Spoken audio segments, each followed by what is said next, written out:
They were the heroes from the future, teenagers protecting the universe from those that would sow the seeds of chaos. Each had unique powers and abilities, and though they often had their differences, they came together to save the day as the Legion of Superheroes. Now, you can be a part of their adventures and learn the history of the future in the Legion Clubhouse. This week in the Legion Clubhouse, we meet some alien foes that will have some serious repercussions a century from now. And we'll run into some things that we really didn't like. Yeah. Adventure Comics number 361, The Unkillables. Published October 1967. Written by Jim Shooter with art by Jim Mooney from Shooter Layouts. Introducing the Dominators. And it's not just a clever name. The Unkillables, Matthew. Oh, yes. Well, is this another one of those references to something that's going on in modern cultures at the time? I don't know how modern it is. The story feels somewhat recycled. Well, this is definitely recycled, and we'll probably get to the reference to actually a previous Legion tale. But the Unkillables, I think, are a reference to The Untouchables, which was a television series in like 1955. The Untouchables, of course, is the story of Elliot Ness and his attempts to bring down Al Capone, I believe. But I don't know that it would be, unless we're, taking into account the early days of syndication. I don't think that like 1959 TV show would be a big deal in 1967. Yeah.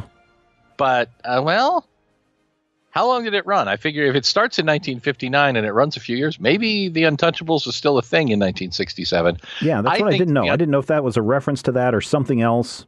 That's my expectation, because you do see a couple of other references. There's a couple of Batman foes called the Untouchables who come up later, but not very much later, if I'm not mistaken. I'd have to go look them up. So there's some crazy things that are going on. Did you know that the United Planets has always been at war with Eurasia? We have always been at war with Europa. Yes. Yes. What's going on here? I mean, I've got so many questions. Give me a breakdown of what this battle is all about. All right. So at the beginning of the issue, we literally open with a panel that says it is the second decade of war between the United Planets and a strange confederation known as the Dominion. Oh, my goodness. Let's stop right there, because there's so much to unpack. First of all, you're saying that you were surprised that the Federation has been at war for 20 years. This is a war that's going on the other side of the galaxy. This is like the neutral zone stuff. This is not, remember, Vietnam is taking place on the other side of the world from people in the United States. So it shouldn't be a surprise that there's a war going on the other side of the galaxy. Do you remember Star Trek: The Next Generation? Yes, I do. Do you remember in season 5 of Star Trek: The Next Generation, we are suddenly told that throughout these years of peace and exploration, the Federation has actually been locked in a vicious battle, an endless war with the Cardassian Empire, and that in fact some of the people on the ship are veterans of the Cardassian Wars. Yeah, because some ships are going to the left and some ships are going to the right. Those that are going to the right are going to war, and they're maybe not going to survive. But think about this. The lady with the funny ridges on her nose and the earrings is going to survive. Oh, that's Kira. We love Kira. Yeah, we love Kira. Every single Legion story, every baby Legionnaire, every Splorp, every Teehee, Let's All Mock Superboy, has all been taken place in a time of war, a time where the United Planets is using their resources to stave off the endless assault of the Dominion. Why? How is this not shown up before? Let me ask you this. Okay. How close are we to this revelation that the Kree-Skrull War is going on? 1974, 73, something like that. So this is predating a lot of that. Absolutely, yeah. So even Captain Marvel over at DC or over at Marvel is not out yet. Captain Marvel doesn't exist for another year or so. Okay. So the next question I have is, is Jim Shooter maybe thinking that he's an untouchable at this point? I've seen some people point to like our previous episodes issues and say, yeah, Jim Shooter feels like he's kind of untouchable, and this may be kind of an indication that his downfall is imminent once he moves over to Marvel, because he just seems to be just throwing out these big, grandiose stories and just doing some things that, for me, when I looked at this, I was like, okay, well, maybe Kree Skrull War is going on at this time. And perhaps, that's, just some more borrowing that has happened in the story. But you're saying no.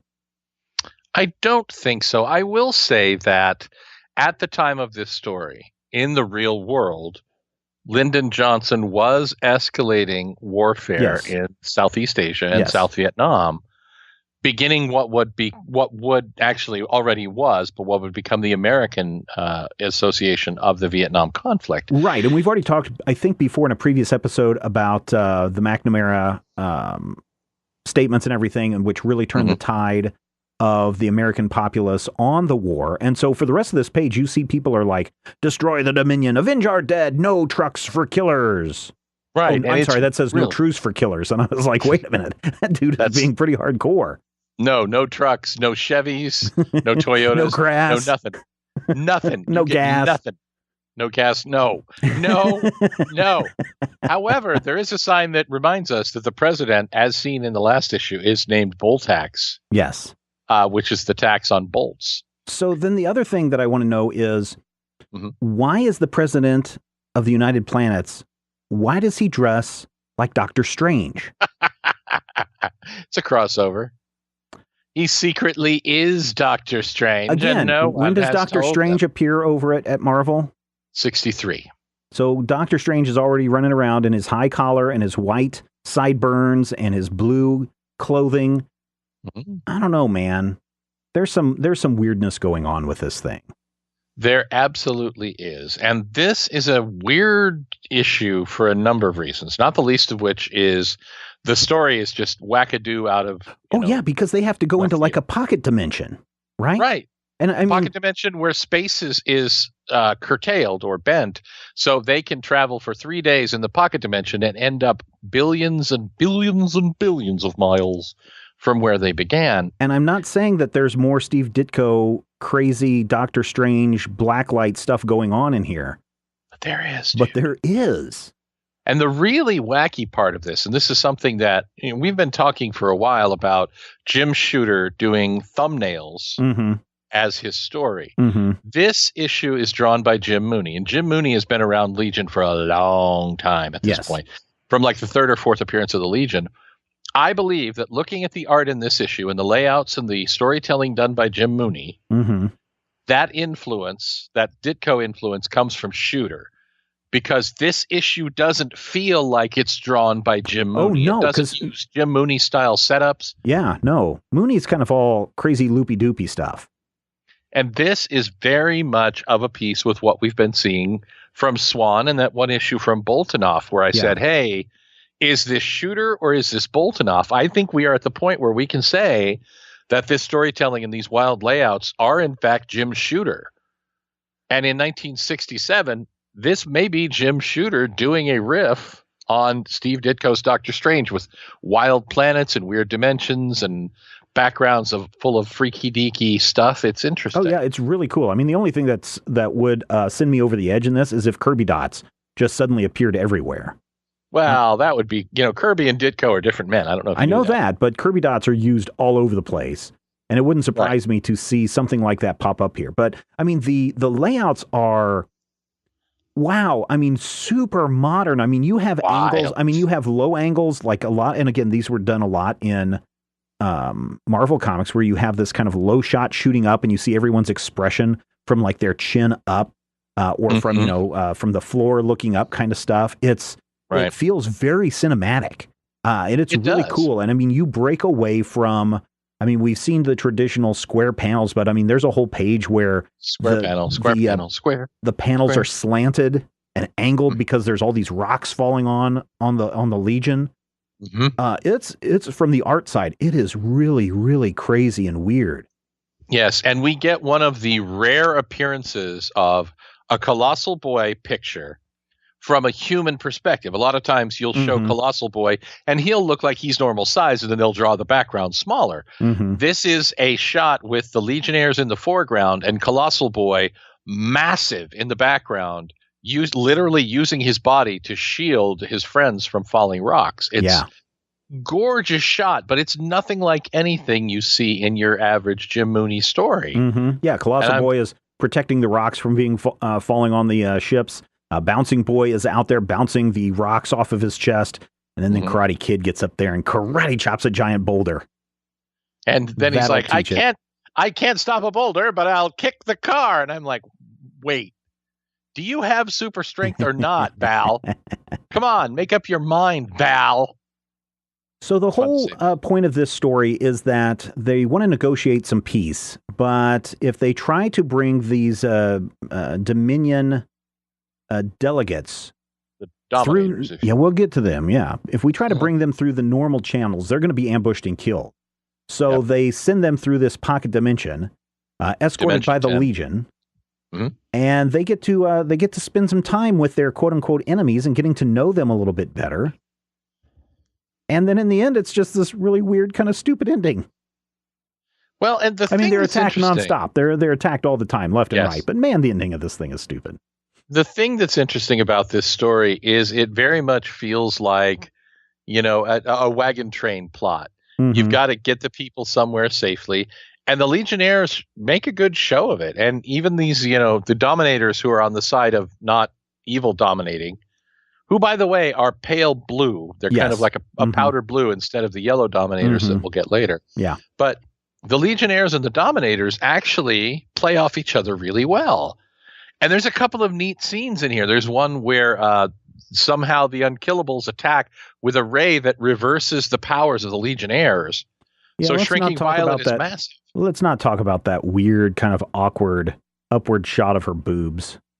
Yeah, she definitely had, But there's also, a moment where it not only is Duo Damsel drawn and colored as Phantom Girl, but there's somebody actually sketched in the P on her chest. And I'm like, dude, no, wrong. That's the wrong girl. Yeah. No, there's some cool and fascinating action in here. Don't get me wrong. And then there's the reveal of who the Unkillables are, which is neither of those things. It's Lee Harvey Oswald and Brutus and John Wilkes Booth. They're all behind these assassination attempts because they had to go back in time and find the world's craziest, I don't know, these assassins. Unkillable assassins. Oh, man. So what they did... Oh, man, they're pulling a Hitler all over again. They are. This is very much like what is it? It's Hitler and John Dillinger and Julius Caesar and Elector. Yes. But they did not bother to give us a weird, because it's always three. It's, as in the works of Einstein and Richard Feynman and Irflan of Omicron 12, they didn't do that here, which actually makes it worse, because what it means is their assassinations end in the year 1963. Oh, yeah. Which seems to imply, I guess it implies something good about future civilization. Maybe. There aren't any great assassins after 1963. Maybe. But it also feels like a story that doesn't work in a 2967 concept so much as it does in a 1967 concept. Yeah. It ends in mid-sentence. Yes, right? It's just like, and the real ambassadors are already on Earth. Bye! I know, right? I mean, it literally just ends with, oh, no, we don't have to go through. Our ambassadors are already there doing stuff. We were just all decoys, and you were just a pawn of the United Planets. See you guys. And Brainiac 5's like, oh, screw you guys. And he goes through the portal and goes home. It's just really a weak ending. It is. It's a weak ending to a relatively weak story. There's some great set pieces in here. There's some great character stuff. And I love the fact that the Legion ends up getting taken down by having one another's powers. Yeah. And it takes Brainiac 5, who miraculously gets the powers of Superboy, which means he has a super brain, because Superman had a super brain. I don't know if you knew that. Yeah, he did. He had a super brain. All during the Silver Age, he was doing some super things. Yeah, and Brainiac is the only one who can figure stuff out. But this issue is just... Okay. The Dimension 10 stuff is freaky. I know it is. It really is. Do we ever revisit Dimension 10? No. Oh, man. Look at all these great things that get set up and then never get used again. Well, that's the thing about Nine Planets Ice Cream Parlor, Planet shows Superboy. up a lot. The Nine Planets Ice Cream Parlor has shown up a lot. Just a really odd ending. So there is something that's really important that happens in this. Yes. That you give Jim Shooter credit for, and that is the introduction of the Dominators. Now, the Dominators are this crazy, weird alien race that in their first appearance, as Matthew said, powder blue with a little circle on their forehead. Right. But during the invasion storyline of the late 80s? 1989, yeah. Yeah, during the invasion storyline of the 1980s, the Dominators come back, and they're yellow, and they have these mouths of just rows and rows and rows of really sharp teeth, and they have no lips. And they have a big giant red dot on their head, and the bigger the dot, the higher up you are in their society. Yep. And I don't know if the Dominators appear, how many times they appear between this appearance and the invasion appearance, because we've seen the Khunds before. The Khunds have appeared in here, and they're part of the invasion. There are more Dominators. The Dominators, I believe, are part of the Earth War storyline in Superboy and the Legion of Superheroes in the 240s, if I'm not mistaken. The Dominators are scary, scary dudes. They are, and they're more terrifying here to me than they are in their toothy tooth form. Mm-hmm. Because you look at these guys, they kind of look like robots. Right, but they seem to still have the teeth. Mm-hmm. But they have like little circles that looks like they have grills in their mouth instead of teeth. Mm-hmm. And my brain just says, oh my God, their terrible unhinged mouth is going to open up like some Javier Bardem monster. And then those terrible fangs are going to come out, and it's going to be like, Pennywise the Clown in the 2017 version of It again. And I don't want all the teeth, and I'm just Yeah, no, I mean it's really interesting to see how the characters evolve and how they become even more terrifying. And we have talked about the invasion storyline before on another one of our podcasts, the Major Spoilers podcast. You can go over to majorspoilers.com and you can look for it. It's episode 698. It's titled Invasion. Yep. And we talk all about that invasion storyline if you want some more information on that. The other thing that I will say, Matthew, is these Dominators are blue. Yep. The scary, scary ones are yellow. Right. At some point, do they say, like the Klingons, we do not discuss such times? I don't think they ever have. I cannot find anything that indicates that they did. My thinking is, how the Dominators who are yellow are all evil? Yeah. I'm wondering if these blue Dominators are the same world, the same, species, but different races from within that world. Interesting. Or, remember, the invasion storyline takes place in the present. This story takes place in the future. That is true. So maybe they've changed and evolved to become better people in 100 years. Yeah. No. Oh, okay.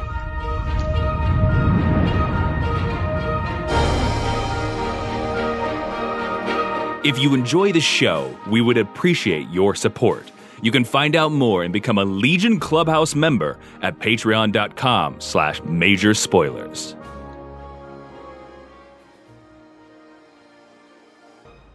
Adventure Comics number 362. The Chemoids Are Coming.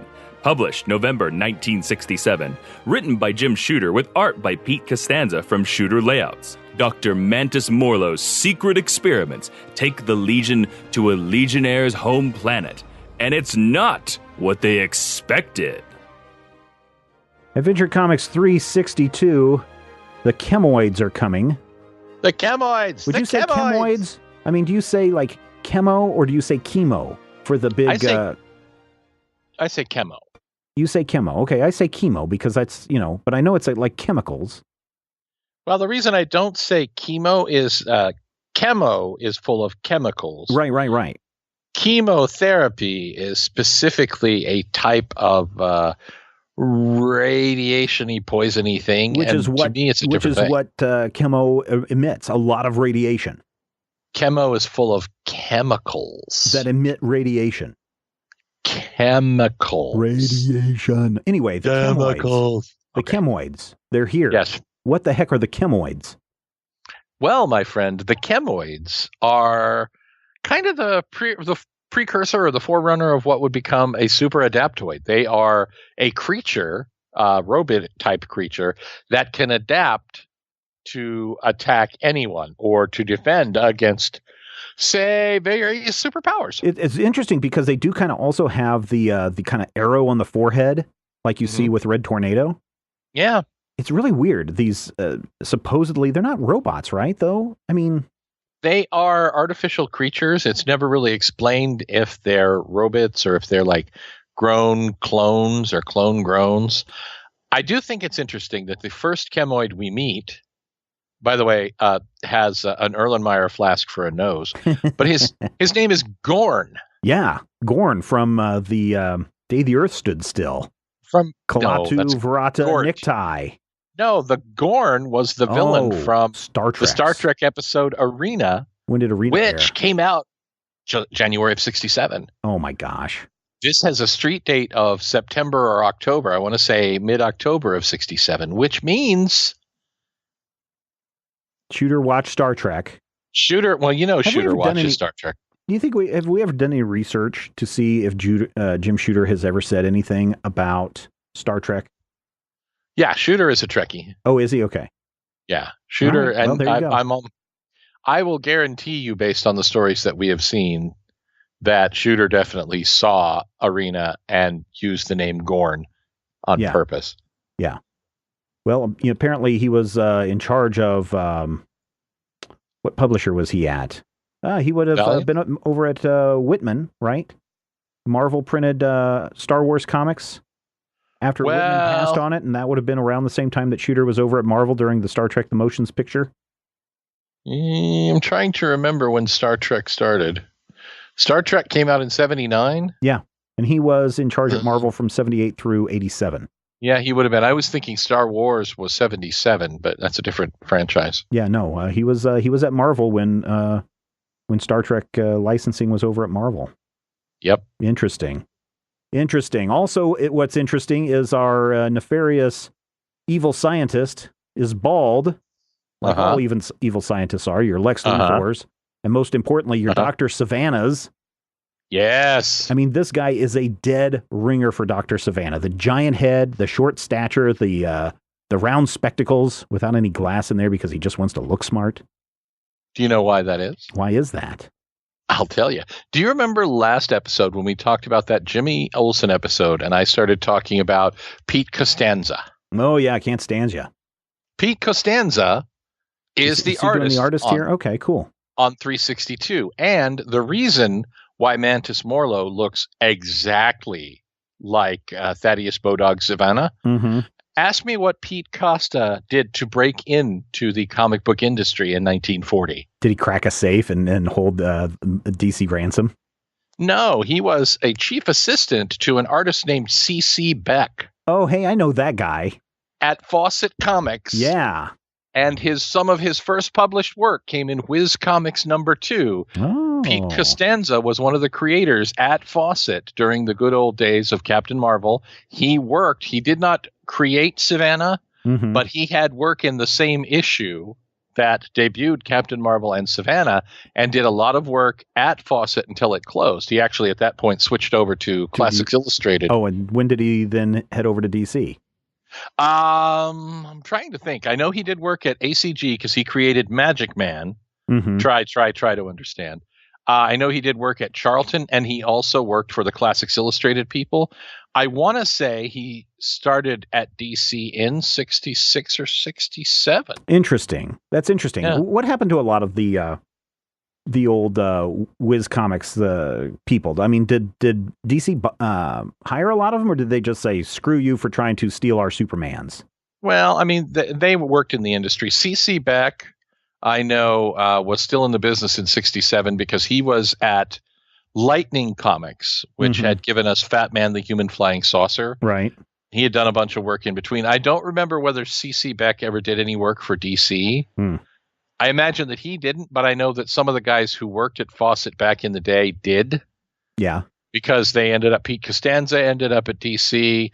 Oh, God, I can't remember his name now. The feller who drew Ibis, the Invincible, ended up over at Marvel, and I'll have to remember his name. Okay.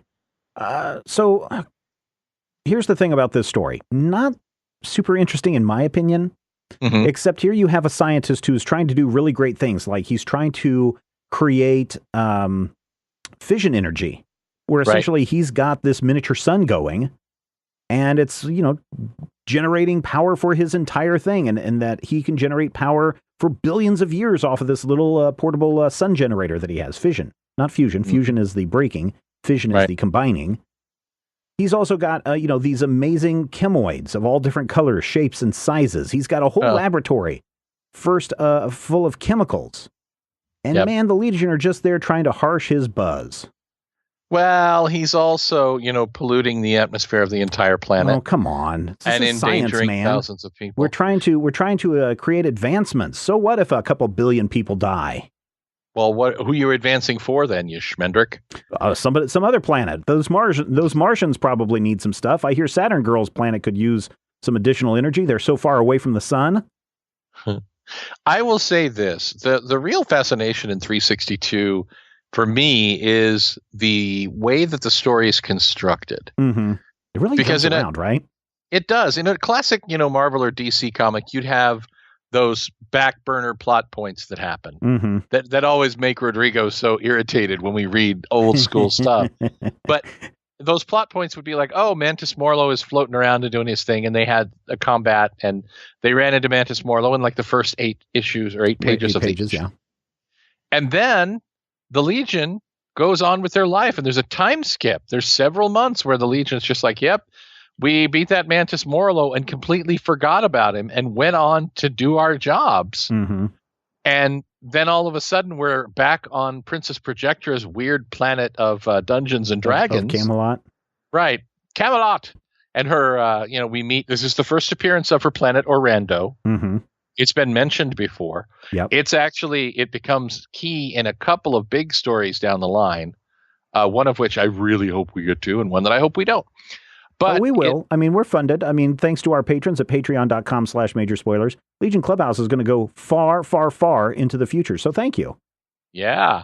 If we get to 1984, baby, we will talk about this. But it also has the first appearance of Projector's father, whose name is spelled V-O-X-V. I have no idea how to pronounce that. I'm going to say Voxva. But the story has gone on. So that first 8 pages is almost forgotten. Oh, yeah, because they're doing this crazy adventure on her planet where, smoke is coming in and they're trying to get rid of it. And they're like, what's going on? Karate Kid's macking on Jackie. And all of a sudden it's like, wait, is this that creepy guy who beat us up with the chemoid that one time? Yeah. And it is. And that to me is the fascinating part of this story. Seeing a young writer trying to play with the structure in, 32 pages of comics and doing stuff that comes across as kind of clever, not necessarily, world breaking clever, but memorable, certainly better than 360. Oh, yeah, I do like the idea of, oh, you kids forgot about me. And meanwhile, I'm polluting someone else's planet. Ha, ha, ha, ha. It's really interesting.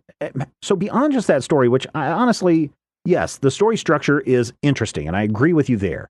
But beyond that, what I like more than anything else is these quiet moments that we see going on with the Legion members. We see, Karate Kid is an expert painter. He's studied all of the Bob Ross art ever. Right. And he's painted. I'm going to paint a happy little tree. And it'll just be our little secret. And if you tell anybody, I will karate chop you to death. Yep. And we've got Sunboy. Sunboy is studying law. Yeah, man. He's trying to get smarts. What? It happens. But it's Sunboy. It happens. Sunboy is a walking Axe body spray. That's okay. How many dude bros do you know that are lawyers? None. All the dude bros that I know are chickens. And then we see later when we're on Princess Projectra's planet, we see some other things going on. Like we start to see, for example, we see the making out with Karate Kid and Princess Projectra. Yeah, a little ship tease there, a little bit where we see, perhaps for the first time, we see Duo Damsel and Bouncing Boy just hanging out and enjoying each other's company. That's what I was going to point out, is because even though there's some hard kissing going on above the love lintel, we get to see Cosmic Boy and Duo Damsel hanging out, and you're like, oh, they're starting to fall in love. Chuck and Lornu sitting in a tree, 30th century. I just kind of like those really kind of quiet moments that are just dropped in there for people to pick up on, and that may or may not be picked up on years later. Yes, and, they will be. Everything in these issues gets picked up on multiple times, in fact. Mm-hmm. This is the era of Legion, and we've said it before, that they are constantly coming back to, referencing. And in some ways, that's kind of why the Legion keeps having problems and having to be relaunched, because these are great stories, don't get me wrong, but part of the reason they're fun is because they are all new and wild and different and freaky. And starting to throw in some things that teens are interested in, including one of the weirdest, dumbest promos that I've ever seen. At one point, Superboy is flying in a statue, and on the base of the statue, it says, Teen Beat is coming. And I'm like, what the what? An advertisement built in, product placement built into my comic books? No, thank you. And then 6 pages later, they actually have a full page ad for Teen Beat. Well, you know why that happened? Why did that happen, Matthew? Because Pete Costanza was also one of the cartoonists involved in DC's extremely short-lived Teen Beat. It actually went one issue, technically two. One issue. Well, issue 1 was Teen Beat. It featured a cover talking about the monkeys. Mm-hmm. The second issue was called Teen Beam, because in the fall of 1967, the other Teen Beat magazine, the one that ran for 20 years from the people that gave us 17 magazine, also debuted literally at the same time. But if you actually find a copy of Teen Beat #1 or Teen Beam #2, you should snatch them up because they are super freaky collector's items. Well, I just found it so weird. Granted, I'm fine with having advertising in my comics if that can bring the cost of comics down to, what are we at here, 12 cents an issue? Yeah, but it's been 12 cents since the 1940s. I'm fine with ads on the inside. What is just really weird is seeing this product placement and no booster gold around. I think that it is just a little artistic in-joke by Costanza. It's kind of editorial had to look at that and go, what? We can't allow that. Or even Shooter. Shooter had to be pulling his hair out going, what? This is not what I sketched out for you to draw, old man. Do as I say. Or maybe Shooter was like, yeah, sell some Teen Beat. Maybe I'll write for Teen Beat and I'll make some money from the Teen Beat. I don't know. I was really put off by that because it pulls you out of, it literally pulls you out of the story. I like it because it's one of those weird little DC moments that if you don't know what it is, you almost don't notice it. Mm-hmm. Because I had years ago, and I mean literally years ago, someone had mentioned this just one panel thing. I had forgotten that it existed, where it existed, and when it popped up and you started F-bombing about it in our script, I'm like, hey, this is that issue with that thing. But yeah, that's actually, I don't know if that's something that the letterer snuck in, that the artist snuck in, but I find it kind of almost charming. Subversive, kind of like what the Teen Beat magazine was trying to do, or the Teen Beat comic was trying to be. Subversive. Yeah, I like the fact that it's just kind of, hey, advertising is crass and all, but this is a cool new hip Frankenfurter beam, whatever it was kids said in the 60s. And I don't know, for me, it's just one of those moments where you're like, hey, that episode where Robbie Reed turned into a walking pinball machine and called himself the What's It? Mm-hmm. That's fun. That's weird. That's charming. That's goofy Silver Age DC stuff that you don't always get in a Legion book. And having it pop up here just kind of reminds me that we're seconds out of the Go-Go Check era. We're still in wild and wacky, come love us. We'll talk to you like hippies DC Comics. So. Yeah. There's some other things that were kind of struck me as odd, and I wonder if somebody didn't sell their ad space for the month. Because we also have another full page of Meet the Legionnaires, which is, Meet the Legion, yeah. We run through all of the Legionnaires alphabetically with their powers and that kind of stuff and what planet they're from. We get the honorary members, the Legion Reservists, the Legion of Substitute Heroes. Yep. But then we also spend a lot of time talking about what a lot of the characters' powers are in the book. Like, here's Karate Kid, and watch him chop down these columns, Dad, and look at Light Lash. She's going to lift up this big, heavy rock. And there's Cosmic Boy with all the metal, Dad. And it's just like, oh, so either someone didn't sell their ad space, or editorial and Shooter are not communicating because there's kind of a repeat of information in the comic book.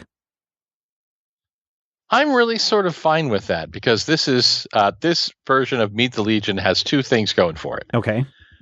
One, it's the first time that we've actually addressed all the Legionnaires, including honorary, reserve, and substitute members. And two, and more importantly, it's the first time there aren't any errors. Everybody has the home planet and real name that they're supposed to have. Yeah. And that's important. Good. What did you think of the story overall? I was just not really impressed. I feel like coming off of 361, I liked it more because 361 was such a drag. Oh, really? Because I just thought that one was super trippy and weird. And I mean, it had the stupidest ending, the final page ending reveal. But everything else before that I thought was really kind of cool. I like the fact that we got another cliffhanger. I like the fact that this story is full of little twists and turns and asides and moments where you're like, hey, Bouncing Boy's reading a book and Duo Damsel is condescending about Orlando, and Karate Kid is laying a big old smacker on the princess. You know, it's got some neat stuff going for it. I feel like the actual menace, the chemoids, are pretty forgettable. Yeah. I mean, literally, I did not remember that the chemoids existed, except for maybe their entry in Who's Who in the Legion of Superheroes. When did the Metal Men appear? 1968, I want to say. All right. They appeared in an issue of Showcase. It's like Showcase number 32. Okay, because these guys kind of somewhat Metal Men-ish, although they're not really robots or anything, but you know, they have specific powers and they have things that remind me of the Metal Men.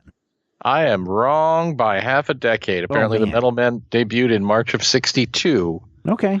But I was right about Showcase number 37 being in the 30s. So I think this issue also starts to signal to readers, if they haven't figured out by now, that Shooter likes stories that continue, stories that have cliffhanger endings. Yep. And that stories need to be serialized in order to get you coming back week after week after week. And I know we've seen it happen occasionally in a couple of other stories, but Shooter is really driving home this idea of serialized storytelling. If you don't buy this issue, you're going to miss out on the information for the next issue. Yep. And I like that. I feel like in a lot of ways, this is where we see the beginnings of a more modern storytelling style for the Legion. And, you know, by modern, I mean modern from the comics that I grew up reading, which are now 30 years out of date.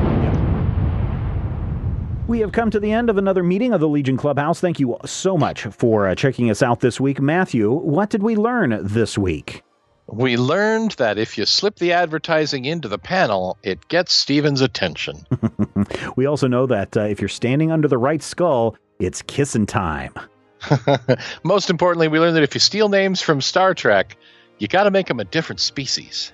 And finally, we learned that, shooting up at a giant shrinking violet, kind of uncomfortable. Yeah, awkward. That wraps it up for this installment of the Legion Clubhouse. Thank you so much, dear listener, for being part of everything that we do. If you'd like to see this show continue and continue far into the future, we can use your help. Head over to patreon.com/major spoilers. I know we said this is an ongoing show now, thanks to our patrons, but we still need to keep funding this show week after week, month after month, year after year, and we can only do that with your ongoing support. If you found a little value in the show, give a little back. A couple of bucks a month is all we ask. Patreon.com/major spoilers. Until next time, dear listeners, when we once again convene a meeting of the Legion Clubhouse, I'm like, oopsie, did I do that, boy? And I'm Boy George. The Legion Clubhouse is a production of Major Spoilers Entertainment, LLC, and is produced by Steven Schleicher. Your hosts were Matthew Peterson and Steven Schleicher. You can follow Matthew at Mighty King Cobra and Steven at Major Spoilers. You can follow this podcast on Twitter at Legion Clubhouse. If you have questions or comments, send them to podcast@majorspoilers.com. I'm Jason Inman. Until next time, Eat it, Grandpa. This podcast is copyright 2018 by Major Spoilers Entertainment, LLC.